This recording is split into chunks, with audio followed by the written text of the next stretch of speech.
We have around 200 acres total, but in our garden production we only have about 2 acres. We grow crops year-round, more or less. We use low tunnels, black plastic, pretty much any other technique or method that we can do to kind of extend the growing season so that we're pretty much have something to harvest between early spring all the way through the winter. We also, on the farm, we also have a lot of pasture land for horses, and we have cattle as well, and then a good number as in row crops that we actually rent out, and then timberland as well. Mm-hmm. And chickens. And chickens. Yes. Yeah, we do egg production on the farm as well. Being involved in the community, it's our community. We're not necessarily selling and have no desire to sell hundreds of miles away. We don't have the equipment necessarily to generate an economy of scale like that. So if we focus on being as best as we can be for this community, then I think we offer a lot more involvement for the people that see on a regular basis, you know. That being said, I mean, this is a family farm. I mean, our grandfather, I think, bought it back in the early '60s, and all of our aunts and uncles grew up here, and then it just so happened that Justin and I were kind of the ones to sort of come back, and our dad has a veterinary business that's based off the farm. So it's kind of, there's that family element to it, but really it is, we're for the two of us, we're very young and we're kind of new to this, and we're coming in with a lot of fresh ideas, but we don't want to be a huge giant conglomerate farm. We want to stay small, and I think there's really a market that's being developed out there for small farmers. Yeah.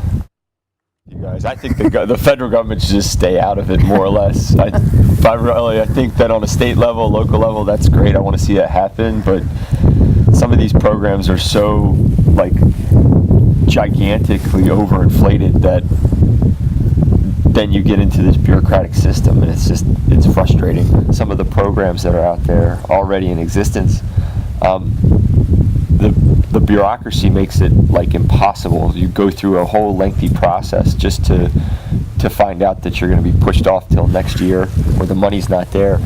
And the programs themselves, I don't think, are really sustainable. I think that they kind of distort they distort what we're used to when you go to the grocery store. So it's something that's kind of like a delicate balance for us.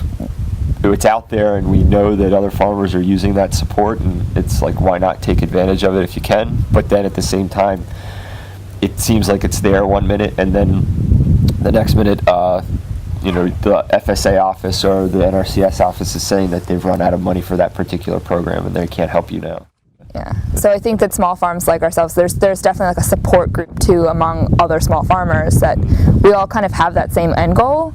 We want to strengthen the community. We want to strengthen people's physical being. So I mean, it's a lot of there's community support there as well. Yes. I mean, I definitely think those big companies, they have their place. I mean, there's so many people. First off, yeah, there's no way. I mean, you would ever be able to grow enough food without some of the technology that's out there, and without those companies that are there that are supporting the R&D and then also providing the raw material, whether it's seed or whether it's something else for a farmer to use. You would never be able to feed the world's population without them. I mean, I think that they're there.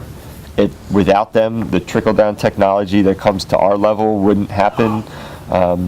Some of the other things that we rely on a regular basis, the techniques that were actually developed or pioneered through some of their field trials when you look at some of the larger seed companies that are out there. But again, those seed companies, those chemical companies they're intertwined in the way things are done here in this country.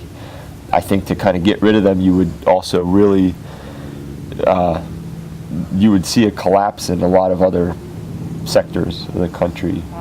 I do have some concerns about factory farms that raise livestock for food production. I don't know that some of that is done humanely. So, but it is, as Justin said, there is a place for it because we have a world population that needs to be fed. So Yeah, so it's kind of a double-edged sword. I guess the big thing is just don't answer to the big conglomerates, but also consider the fact that there's a lot of small farmers out there that this is their lifestyle and they're making a difference and they're making your country better. So